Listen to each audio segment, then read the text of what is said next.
Your show will go live in 5 seconds. 4, 3, 2, 1. Broadcasting live. It's America's longest running talk show on computers. It's Computer America, bringing you the biggest names in technology with guest interviews, new products, and your emails. Listen live at computeramerica.com on any device around the world. Email the show at live@computeramerica.com or find us on social media. Be sure to check out our website for contests, giveaways, show notes, live video stream, podcasts, and more. You're listening to Computer America.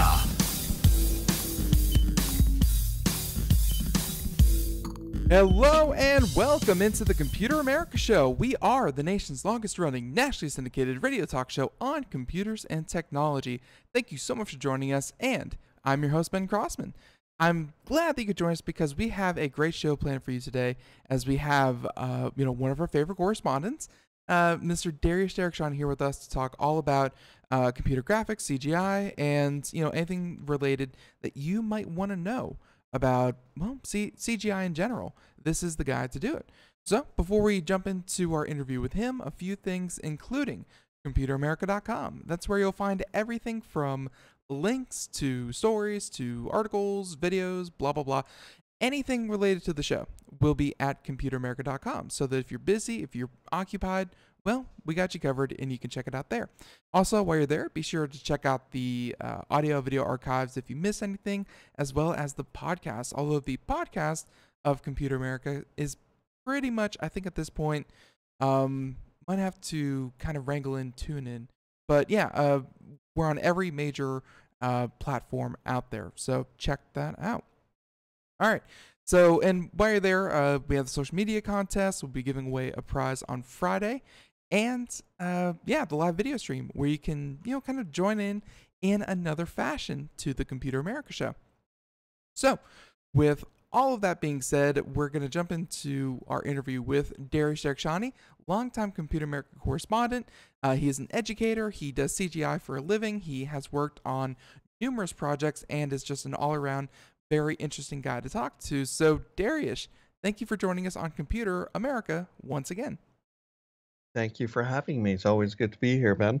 Our pleasure, our pleasure. So, and I got to be honest, there are a few things happening in the hardware kind of section, because I think that whenever you come on, it kind of overlaps a lot with a lot of hardware that we talk about, because so much of CGI is dependent on hardware where, if you have better processors, better graphics cards, better monitors, you can just do so much more. So before we get things started, I mean, if you could, kind of give us an overview of, what hardware you kind of look at as a person who's interested in, CGI and design and, video rendering.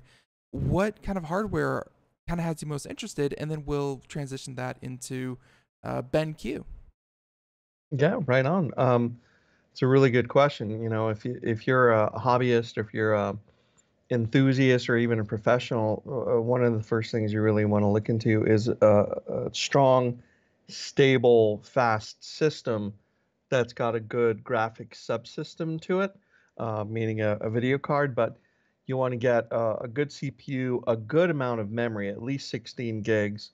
And on top of that, a fast hard drive, of course, for everybody is important, an SSD.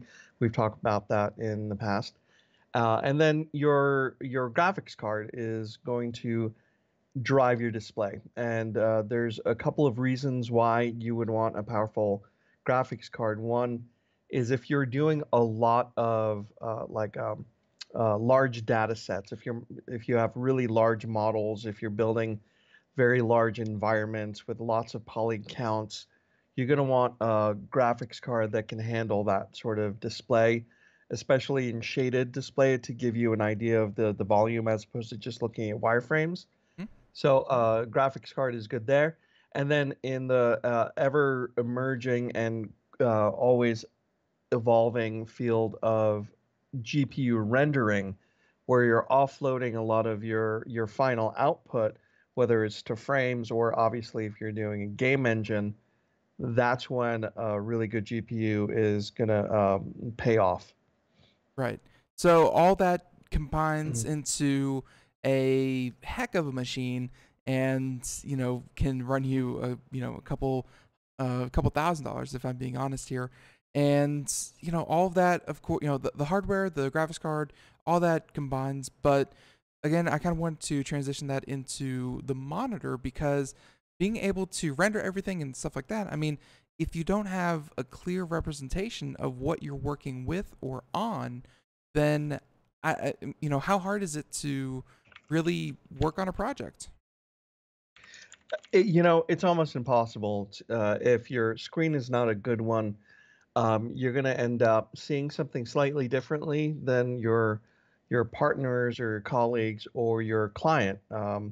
And having good screen is really important. This is something that I've been struggling with. I've been wanting to go to 4K for the longest time with the kind of work I do, and unfortunately, like when you have a Windows 10 and you've got a 4K display, Windows will upscale and scale the elements of your screen up, making the text and the windows and the menus larger, but at a finer dot pitch, meaning it's got more resolution, it's got more clarity, but it's still large enough for you to see, which is great.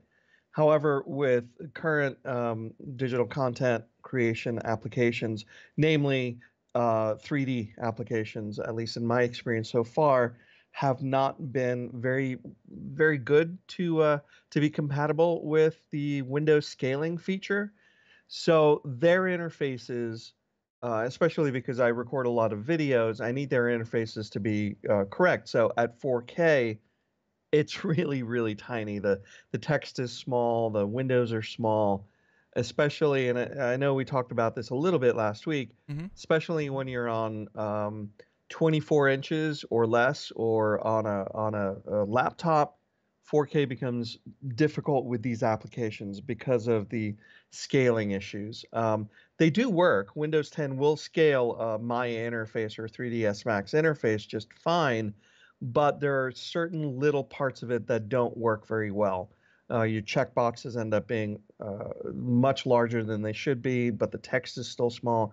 Little quirks like that still have to be worked out, but I really would wish that those interfaces would come into the 4K mainstream. It's But I I'm mean, sorry, just go ahead. yeah, just real quick. I mean, it probably has to do with the fact that it takes time and money, however much it takes to invest into resources to do that kind of work. That's this is something that we're seeing with programs and multi-processing, multi-cores. It's just, I think they designed for middle of the road, like even your programs, even programs that are designed for professionals or enthusiasts or what have you.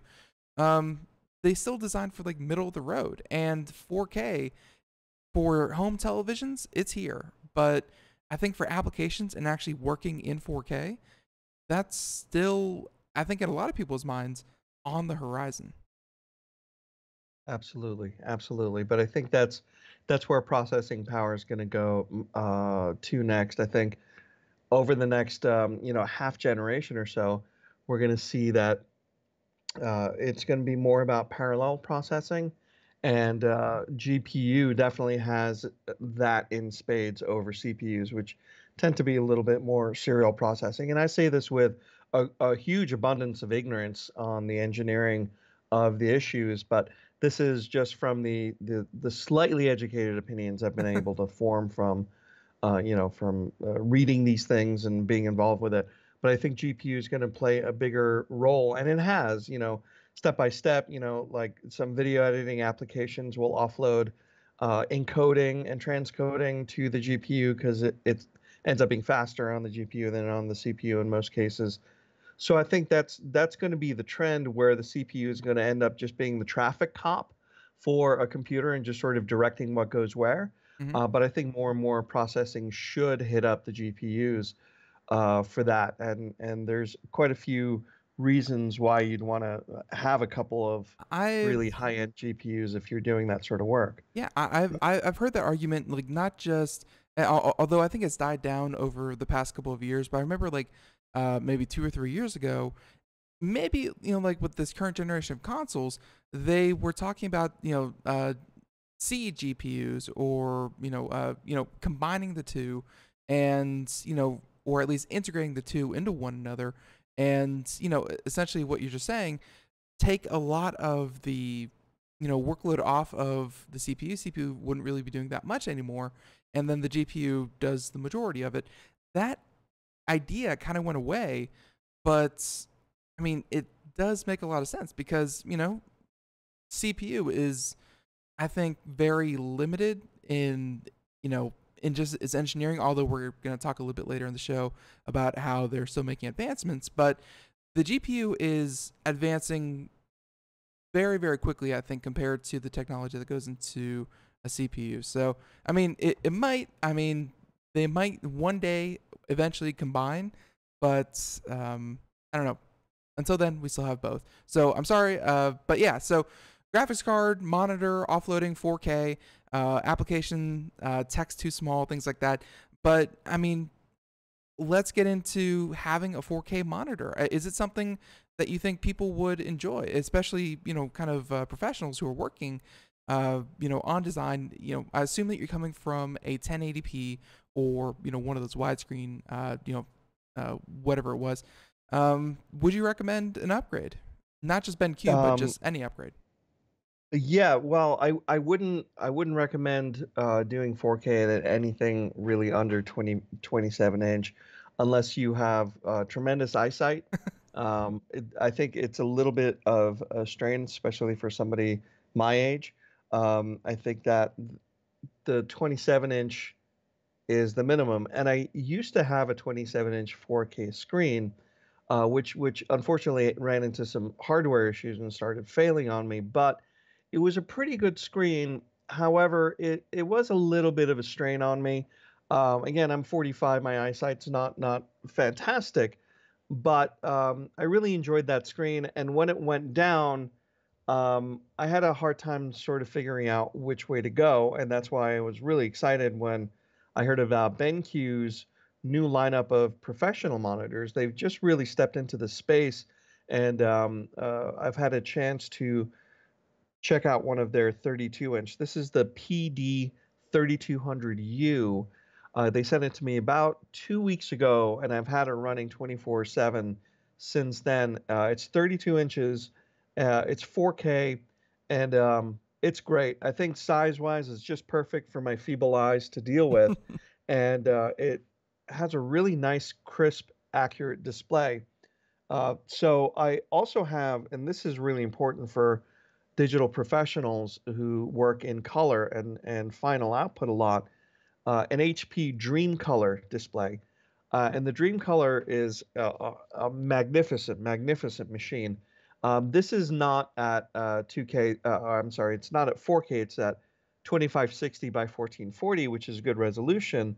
It does emulate 4K, but it gets stupid slow doing it, so I don't even try. So I keep it at 2560, but what I really love about the Dream Color from HP is its color accuracy is amazing. And in the time that I've had it, it hasn't wavered at all. Its color has been consistent, which is really important in the professional field. And so far, it's only been 2 weeks with the BenQ, but the color between them, if I put a white card between the two screens, there's very little variation in the temperature, which I can adjust and calibrate on the BenQ really easily. So color spot on, and again, if you're watching the video portion, we have the BenQ PD3200 U4K up there, and no, I mean, this thing seems to be coming with a lot of features, and color and resolution do seem to be its main selling points. So I mean, 32 inches, all that good stuff. How just how has it kind of helped you? Is this is it just more real estate? Is it just the color accuracy? Yeah. How does it help? It's definitely more real estate, and because I'm going from a 27 to a 32, both of them 4K. The everything's a little bit bigger on the 32 inch, which is great. I think it makes it much more comfortable for me to work with. And you mentioned it's got a lot of different features which I've been playing with, and I really like. One of the features is an eco feature where it has a proximity sensor. So if you turn this on through this display pilot software that they have, which is pretty slick, if you turn this on, when you get up and walk away from your monitor, it turns itself off, or at least it turns itself to sleep. Mhm. And then when you come back within proximity, it detects that you've come back and it turns it back on, That's which is creepy. which is kind of cool. So you don't have to wait for the 45 minutes or 1 hour sleep settings that you may have set up through Windows. It's pretty slick. I really like that. That's a neat feature. That is a little creepy. So your monitor watches you as you watch it. Not bad, not That's bad. right. Yeah, So, no, there is that little bit. I'm the type that has a little piece of tape over my webcam camera, so this has a little bit of a deep state to it. But not nefarious reasons aside, it's a pretty good trick.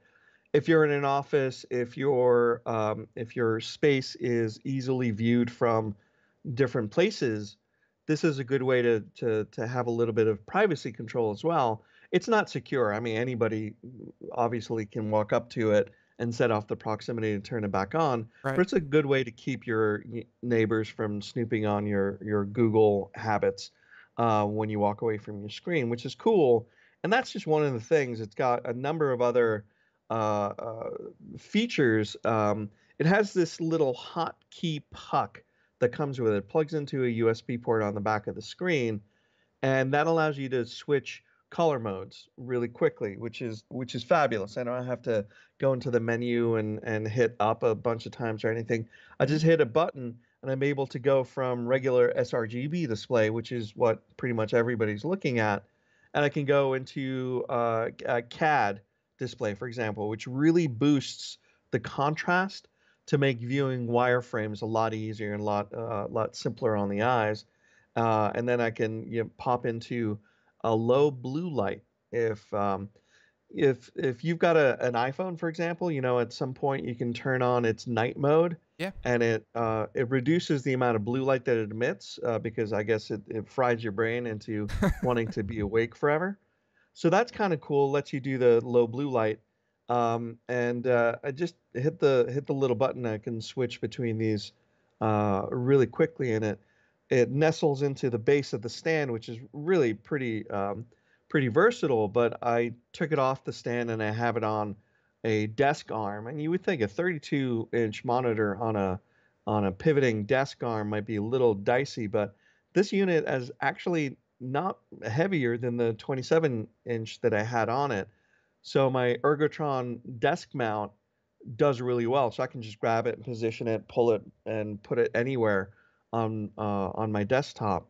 So And it's not so heavy. It's great. yeah, and according to the website here, it sounds like you don't use the feature, but if you wanted to stand this thing vertically, it's still a big honking 32 inch, so you'd still have enough, kind of left and right real estate. But if you wanted to turn it vertically, you could do that as well, and I've seen some people do that for their setups where they have maybe, one or two monitors set up the normal way, and then they have like a third one Mhm. set up vertically so they could, put other things there. Yeah, absolutely. It's pretty slick that way. Um, so again, I'm just getting used to the display pilot software that runs the monitor and all its states. But really, it's been really nice to be able to go in and just change these settings very quickly through the software. So the software component really plays in very nicely with their step into the professional space. And I know Display Pilot's available for other BenQ screens as well, and gamers really get into it as well, so they can kind of set up a good vibe when they're getting into a long display session. Right. But one of the other things I really like about this unit is it has a built-in USB hub but also KVM switch as well. So it's got an A side and a B side. So you don't need an external KVM switch. You can just run your USB keyboard and mouse from two different machines directly through the back of this monitor, and then use the monitor to switch from machine A to machine B and back. Right. So, and you said that you switched from a 27 to a 32. I noticed that when I switched from 2 monitors to 3 monitors, it kind of took a hit to my graphics card. So I'm kind of wondering, was there any kind of performance difference between, going from one monitor to the next? Well, honestly, I've been on 2 monitors for a long time, so I didn't notice any difference going from the two 27s I have going to a 132 and a 27. Whenever I do benchmarking, because I report on video cards quite a lot, whenever I do benchmarking, I usually disable that second monitor. So I imagine there's always going to be more strain on the video card going from 1 to 2 and then from 2 to 3. And it all comes down to your tolerance. I know some of the games that I play on my PC when I'm not on the Xbox with my son is a single monitor anyway. It only Right. pops up on the primary display. So I think that speaks to the bandwidth that the GPUs have, and I think you're certainly perfectly normal in noticing that there was a little bit of a performance hit. Right. So let's see other specs that people may think are inane, but let's see, 4 millisecond response time, 10-bit color, like you said, works with Windows, blah blah blah. I mean, like, it seems like a pretty good monitor, and I know that this is a review unit, but you can kind of say what the price is, and just kind of in general, 4K monitors, are they worth it, or is it still something in development? I think they're worth it. I think larger ones are going to be worth it. I mean, it really depends on your use and how long you stare at these things. If you're playing your games in 4K and you like that, that's great.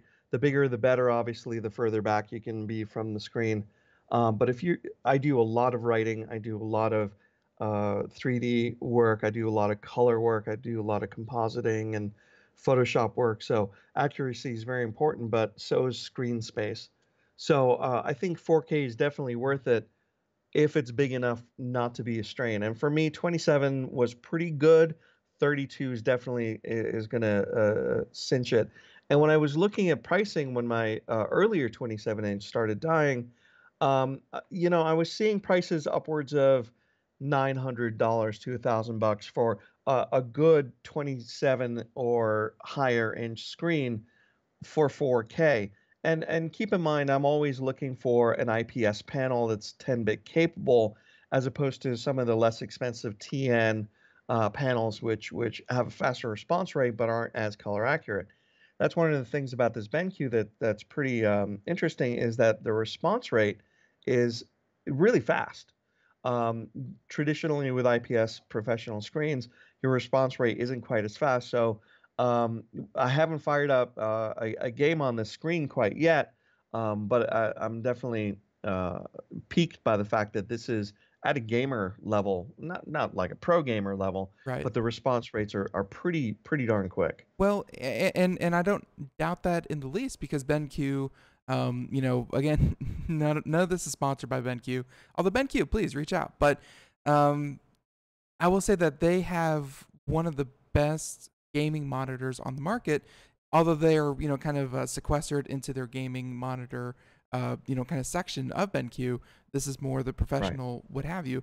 So, like, I think that the main thing that separates this from a gaming monitor, yes, it's quick, response time is great, but it's still 60 hertz, and that doesn't matter too much. But for but for gamers, they say that once you go 144, you never go back, or Right. even 240. Yeah. Yeah, that definitely makes sense. That'll keep up with your frame rates a lot better. I'm not that concerned with frame rates. Certainly not with the kind of work I do. So this ends up being really perfect for me. And most of the gaming that I do is going to end up being on my Samsung TV anyway, out on with the Right. Xbox, which I'm hoping to upgrade pretty soon. I can talk about that a little bit later, but The screen, the PD 3200's been a really good answer to something I've been kind of struggling with the last month or so, trying to figure out what's the best point. The price point on this, I think, is about $799 suggested price. It'll probably start coming down a little bit street price, but I think $800 for a 32-inch 4K screen that has great color management. And, Right. and like I said, I mean, this can do Rec 709 if you're doing HD video editing. So it's aimed for professionals, and I think it does a nice job. And it's going to give the 4K Dells, the HP, even the Dreamcolor HP. Although, like I said, Dreamcolor is an amazing technology. I think it's going to give them a little bit of a run for its money. So I think they've made a really bold step in that space. Yeah, and the last thing I kind of wanted to ask you about was that, we've talked about here on the show before, HDR. It's kind of a new three-letter acronym that people should have in their vocabulary when they're Yeah. talking about monitors or display technology. HDR not as important on this, or not necessary?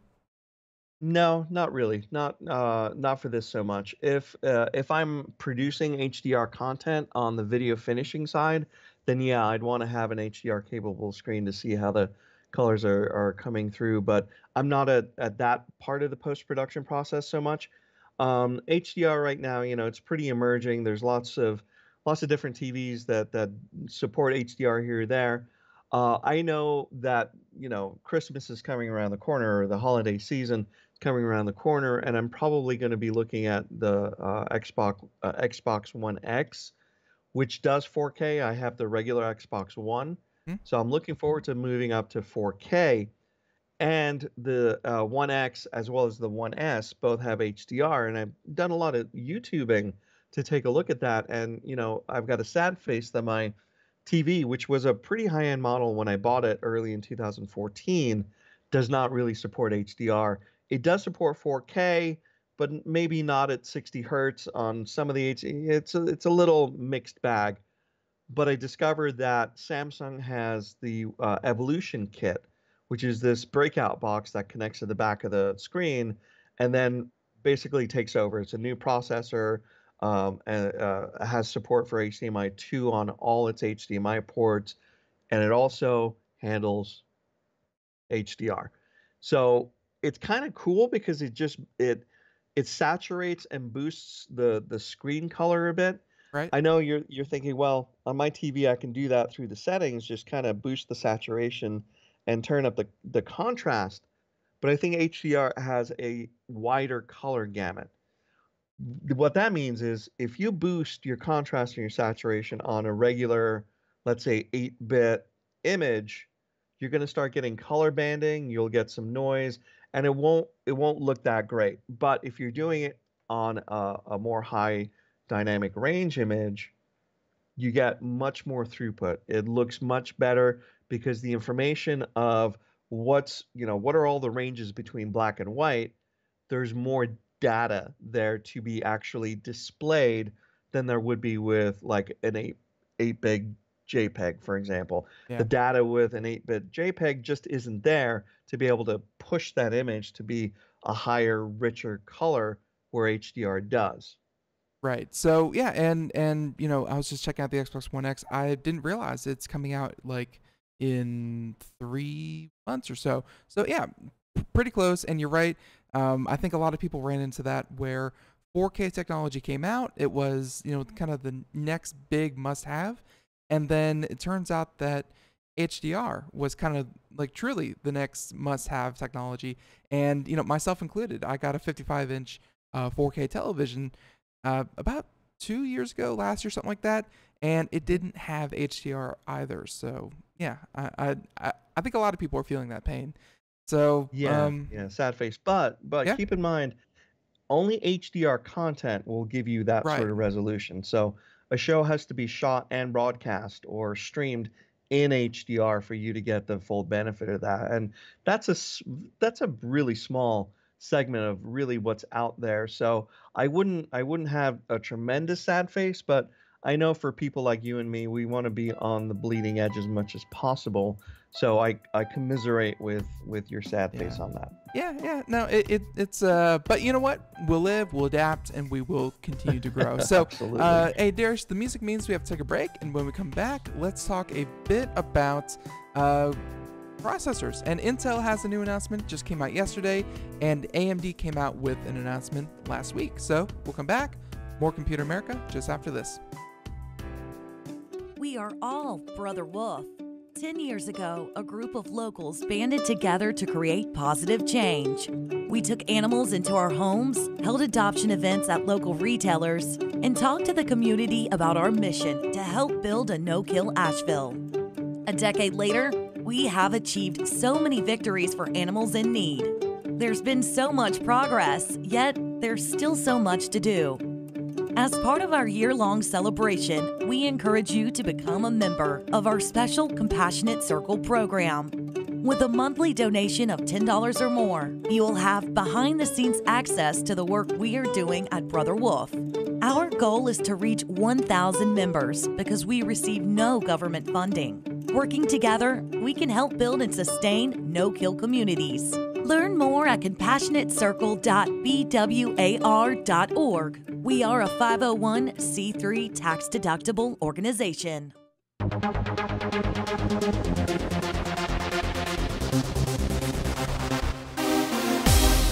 And welcome back to the Computer America Show, 31 minutes past the hour as we continue on here. And that's right, we have a lot more news and hardware and stuff to, of course, talk about. Why am I still staring at Xbox One X? I'm just making myself drool. It's not good. But all right, so for anyone out there who has missed so far this interview with Dariush Derakhshani, he is our computer graphics expert and correspondent. You can find the audio video podcast of the episode at computeramerica.com. Check that out. So, Dariush, I think going forward, why don't we jump into, I'll leave it dealer's choice, because I know that you also wanted to talk about AMD and their new Vega graphics cards, I think was the thing that you wanted to, kind of bring up. And 1 second, I actually just got a message. I need to read that. Well, here we go. So the Vega. I mean, we've talked about AMD before. Making, taking a good swipe at Intel with their Threadripper and their Ryzen chips. I think they're coming out with the Vega to start challenging some of the higher end GPUs as well. So I'm very curious to see how those stack up. And I've reached out to AMD to try to take a look at their professional level video cards. So I'm hoping that'll come back in, and I'll be able to report a little bit more details on their GPU, because right now NVIDIA is just blazing hot with their GPUs, especially in the professional market with their Quadros.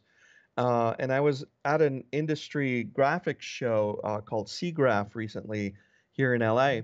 And one of the things that I actually had a chance to help demo through a rendering company with which I work was a rig that was set up with 2 NVIDIA Quadro GP100 cards and a Quadro 6000 card, a P6000 Pascal card.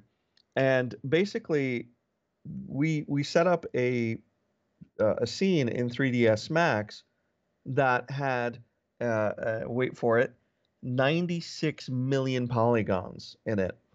And wow. A lot of the front of this model was about 100 some odd different TV screens, and on the screen of each of those modeled TV screens was a 6K texture, 6,000 resolution by 4,000 resolution texture that was displayed on each of those little TV screens that were modeled out. And then behind that whole wall of monitors, of video screens that were modeled, were a whole bunch of other models, like a car engine, some bicycle, a whole bunch of CAD models, and they were all lit, and the whole thing was running in GPU real-time rendering. And you could move around the scene Again, 96 million polygons, and you could scrub the bar and move around the scene. And the video cards, those two GP100 cards, were linked together. Now, of course, you know what SLI is. Right. NVIDIA has a professional interlink called the NVLink. The NVLink, the bandwidth between the two cards, the two GP100s, that NVLink gave it at least 5 times the amount of bandwidth that a PCIe bandwidth has, 5 times. So the amount of data that flew between those two cards was amazing. And each card had 16 gigabytes of memory. So now, because of this link, those two cards became essentially one 32 gigabyte pool of memory. So that scene I was talking about with the 6,000 resolution images and the 96 million polygons was updating like right in front of your eyes. You would see a ray tracer update with shadows and reflections and all that kind of stuff within seconds of moving the mouse around. And this kind of stuff would take, uh, you know, even in this day and age, several minutes to render on a CPU, if not a lot more than that. It was really, really pretty impressive what the GPU does, especially when you're able to link them together on their own bridge, as opposed to going through the PCIe. So I was really impressed with what NVIDIA was able to demonstrate, and it's just their tech is just getting better with their new line of GPU processors. Yeah, the Pascal technology really did a lot for Crazy. really did a lot for NVIDIA. And one thing I want to make clear here is that we like to kind of follow the business side of graphics, not just the graphics side of graphics. But I mean, this is one area where AMD they're hitting back, and they are trying to recapture the consumer market in a meaningful way, or at least get their foot in the door in in the consumer graphics part. But I think on the high end, I mean, I remember being out at CES and the NVIDIA booth there. I mean, they had, gamers and yeah, hey, gamers, check this out. But a large portion of it, I mean, I think I remember a car sitting in the middle because they wanted to be the graphics card powering self-driving artificial intelligence. They wanted to be the graphics card powering all these supercomputers. Like, AMD is making strides again in the consumer space, but I think where the money is, and NVIDIA knows this, is selling thousands of these kind of cards that you're talking about right now to professionals, to artificial intelligence, to supercomputers. Like, I think NVIDIA still has that in spades over AMD, and I think your story right there just kind of highlighted that even with just two of them, in a lot of professional settings, especially like server wise, you don't just have two, you have dozens, hundreds of these things all linked together, sharing a workload. So, I mean, and you threw out a lot of numbers there. I kind of wanted to get a sense of what does 96 million polygons really mean? I mean, kind of go back, go back as recently as you can and kind of say that this was, this probably wasn't possible. No, certainly not. Going back I would say a handful of years, 96 million polygons would have trouble displaying a little bit in wireframe. We're rendering this now with ray tracing, which does accurate shadows. This was all done through V-Ray RT or V-Ray IPR. Now, V-Ray is a photorealistic ray tracing renderer. It's in all sorts of different 3D packages. It's even in Revit and SketchUp, actually. So if you're playing around with SketchUp, you can download V-Ray for SketchUp and try it out, and you can get some pretty nice photoreal results out of the renderer pretty quick. So that technology was driving the real-time rendering inside of 3ds Max just on those two cards. Now, I mentioned that there was also a P6000 card that was in there. That P6000 was not involved. It was there for the display. So all of the actual rendering was done on those two GP100 cards. I learned at that show that NVIDIA is coming out with a new generation of those cards, which allows you to go up and bridge 3 of these cards together as opposed to doing them in pairs, which is pretty spectacular. And I think, eventually game boxes, consoles in the next generation are going to have multiple GPUs, are going to have this sort of bridge that will allow massive parallel processing to run through the graphics needed.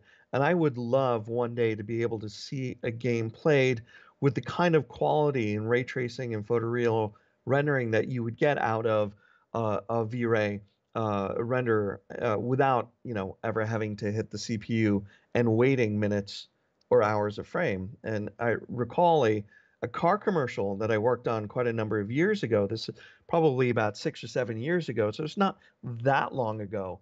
But some of the frames inside the car that we were rendering were taking upwards of 32 to 36 hours per frame Wow. on a CPU render farm. That's per machine. And the render farm was nothing to sneeze at. Xeon CPUs with 64 gigs of RAM, like good blades in that server. But each blade would take about 30 some hours to render one frame. So I would love to get to a point where we're getting that crisp quality out of games. And when you talk about getting that in VR, you're going to be at a state in a generation or so where you put those goggles on and you're going to think that you're literally in the place that's being virtualized. And it's going to be kind of sick. I can't wait to see that sort of stuff. Yeah, and you're dealing with this technology. I think, what happens on the professional side, obviously, there's a lot more money being thrown around, and it doesn't hit the consumer side as quickly. It's going to be a couple of years, but I mean, if these, like whenever I think of console gaming and rendering, I always think, like the polygons get all messed up. Like, there's only a few, and then they start, building it over and over again. You kind of get like those weird graphics glitches that kind of, if you're traveling too fast, the background blurs and, things render after you get there. Things like that are kind of expected. But if one day those aren't really expected, and even beyond that, you can, kind of make games that will adapt on, kind of on the fly, because a lot of games nowadays, Absolutely. they're, you build a character model, you build a character, blah, blah, blah. It doesn't really update, if your character, I don't know, let's take like Skyrim, for example, gets burned by a dragon or what have you. Your character model is still the exact same it was as when you first started. Right. So Right. maybe games will be more adaptive, more responsive to, the game itself. Yeah, I believe part of the thing that's really going to push that forward is the ability to be able to swap really good looking textures very quickly. So, if a car gets smashed up, you're going to want to put a different normal map on it, or even displacement maps.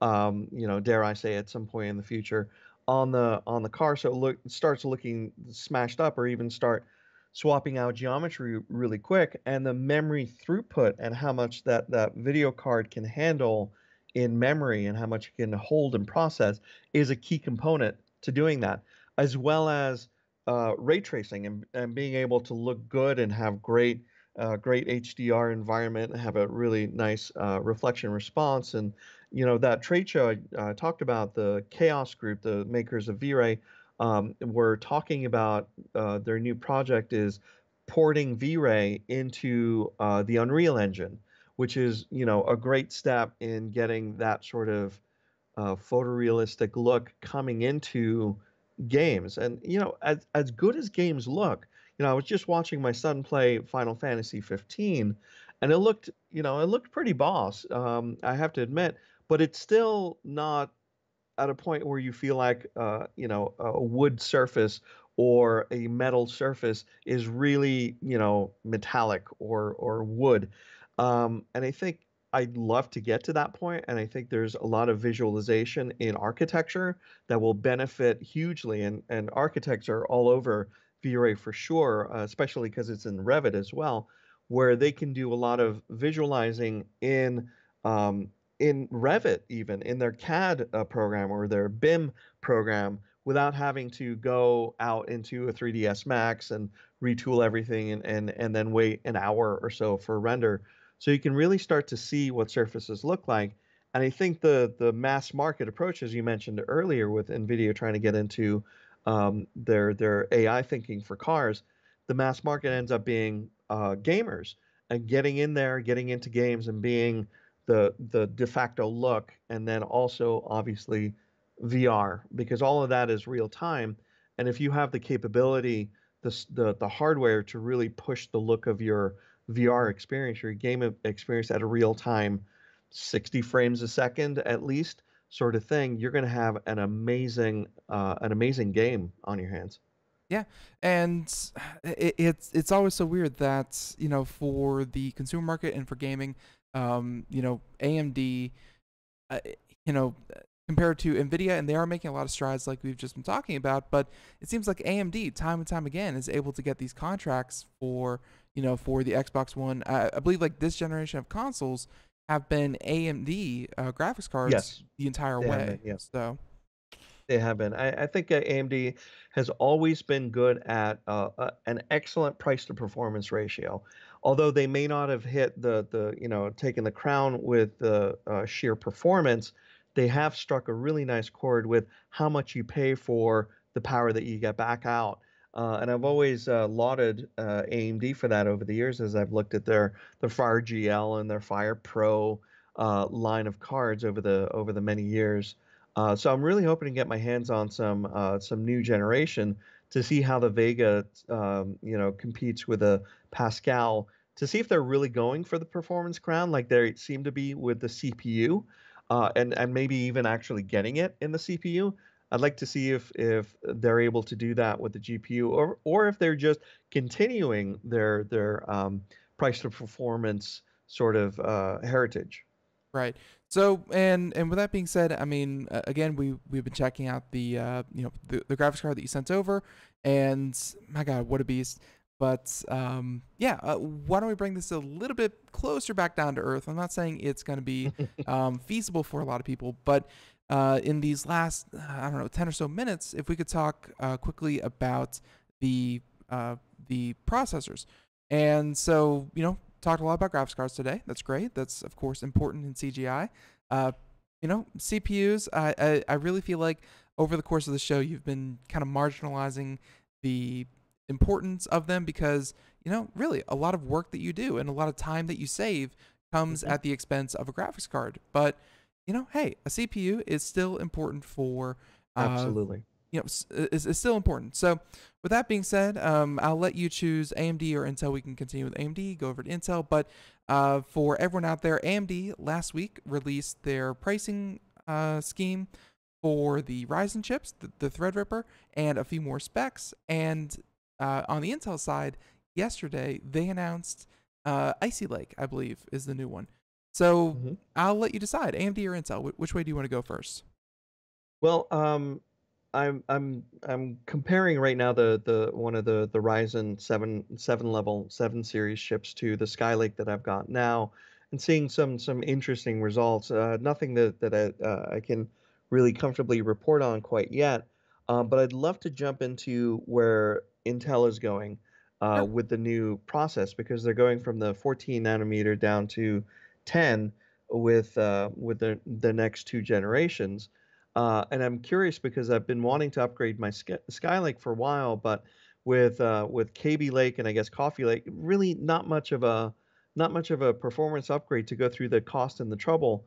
So I'm wondering if this represents a good excuse for me I to start going on Newegg and looking at ways to upgrade maybe in the next year. So I'd I love to talk yeah. about Intel. Yeah, and Intel, I will say that if we could draw a parallel to to graphics cards, I really do feel like if they can nail this 10 nanometer technology, I mean, for everyone out there, we're talking about the size of the CPU die that they use, and when you talk about nanometers, you're talking about atoms with not like it's an easy thing to do. But Right. going from 14 to 10, it's been done in the lab. I think even like 7 nanometer has been done in the lab. But Right. getting it to be mass produced is something completely different, and that's where Intel has said they've had a lot of trouble with. And to your point, will it be worth it?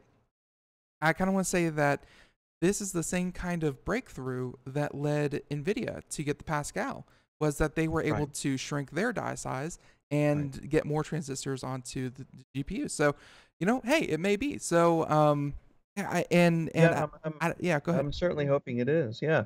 I mean, when you shrink your die size, you're not only able to squeeze more transistors into the same space, but you're also increasing your energy efficiency as Yeah. well. That's why newer chips tend to have a lower wattage requirement when compared to the amount of gigahertz that they spit out. So that's also really good news. You'll get more performance for a lower power profile. So I'm really hoping that the 10 nanometer, and that's a big step going from 14 to 10. I'm really hoping that that's going to be, getting us over 4 gigahertz comfortably, a much higher without having to overclock it. So I'm going to keep an eye on that, but I'm still playing around with Ryzen. I'd love to get my hands on a Threadripper to see how it does with rendering CPU based scenes, I think it would do to see how well. that does, because on paper it looks like it's definitely gonna demolish my Skylake for sure.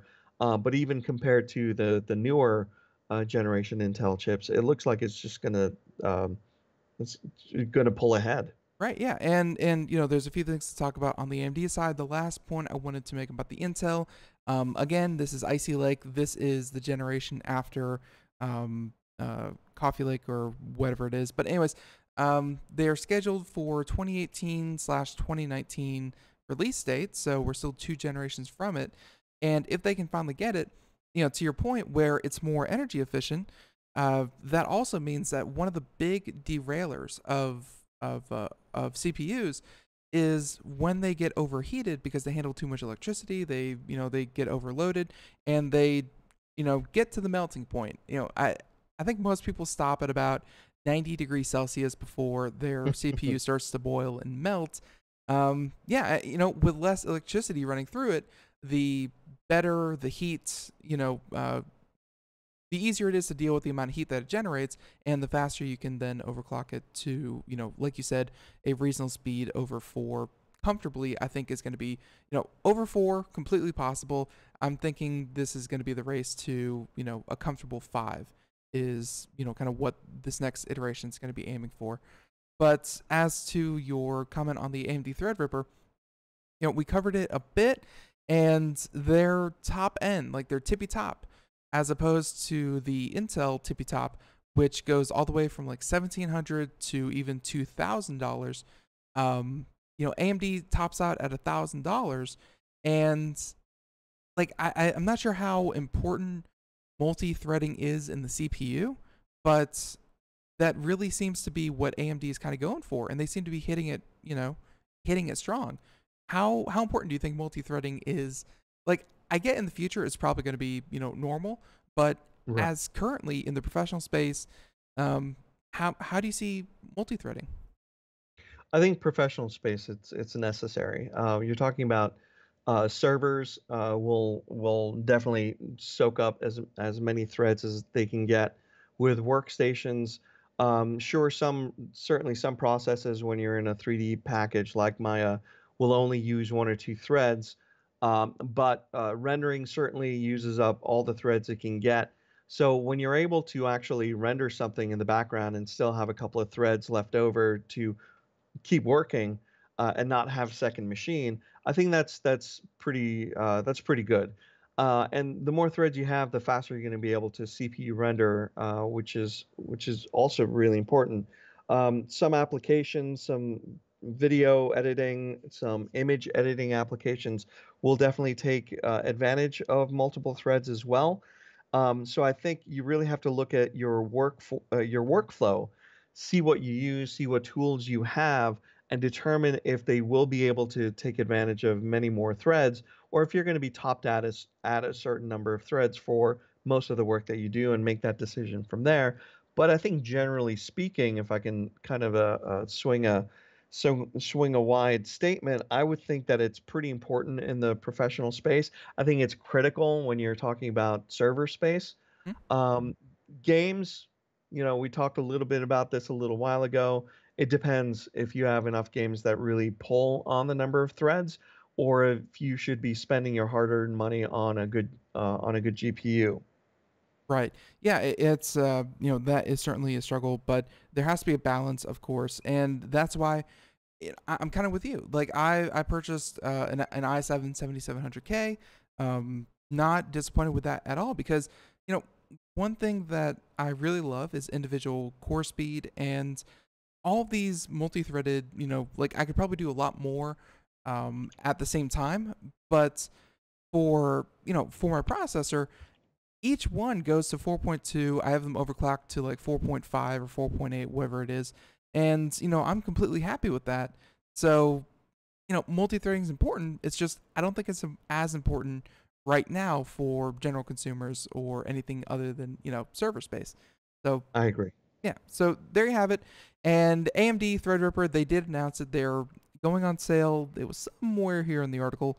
I think it's sometime in September, maybe the first week of September, and you can get your hands on them. But yeah, they've certainly have struck a point because I think the compatible and they definitely struck hard at Intel because the compatible $1,000 AMD chip, really, if you're going for performance wise, the kind of the 1-to-1 ratio is the Intel i9 something that's $1,700. And Yeah. so, Yeah. $1,000 to 17, and then of course you can go one step further. I think Intel still has the top end of it with a $2,000 chip, but you're right, price to performance, AMD is winning once again. I think so too. I think it remains to be seen how well these chips will do in real world. Certainly lab and benchmark results will be a little bit indicative of what you're going to get at home or in the office. But in the end, it's really what's sitting under your desk driving what you're doing every day that really matters. So when these machines go into the workforce and the daily use, that's when we'll start seeing, well, this application gets a lot of a boost from being on a Threadripper versus being not. So I think that the court of public opinion, so to speak, I think has to chime in on this, or at least the court of professional opinion needs to chime in on this. But on paper, it looks like a blowout as far as price to performance. It looks like an absolute no contest when you're looking at it. But Intel has certainly pulled a lot of things out of its hat in the past, and chip to chip, sometimes they've been able to outperform a comparable AMD side to side. So it remains to be seen. But I'm kind of in your camp. I'm kind of looking at the Threadripper, saying, yeah, this is going to be kind of a little bit of a game changer in some ways. So I'm looking forward to seeing. At the very least, it certainly has gotten Intel up into the news and reacting to this as opposed to proacting to it. So that's kind of nice to see a little bit.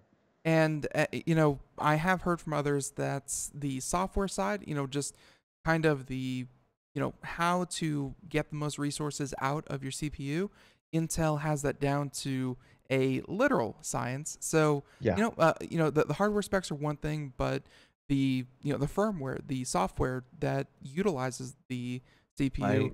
could be completely Absolutely. different. And Yeah. and there 90 you go. seconds. So And the chipset and the motherboard, all of those play a very important factor as well. So you got to look at the whole ecology of the hardware and look at it holistically. There you go. So with that being said, Dariush, we did not get to everything I think we planned on, but we got a lot of information in. So I want to say thank you so much. If people want to find out more about you, where can they go? What can they do? You can find me on Twitter 60 at seconds. Goose3D or on Facebook. So yeah, just take a look. You'll definitely see me around. All right, perfect. And of course, Computer America Correspondent, you'll find more information at computeramerica.com. So everyone, thank you so much for joining us here on Computer America as we talked all about graphics and things like that. Tune in tomorrow as we have our All Linux show with Marcel Gagne. Should be a lot of fun. So everyone, have a great day. Thank you for tuning in. Bye-bye.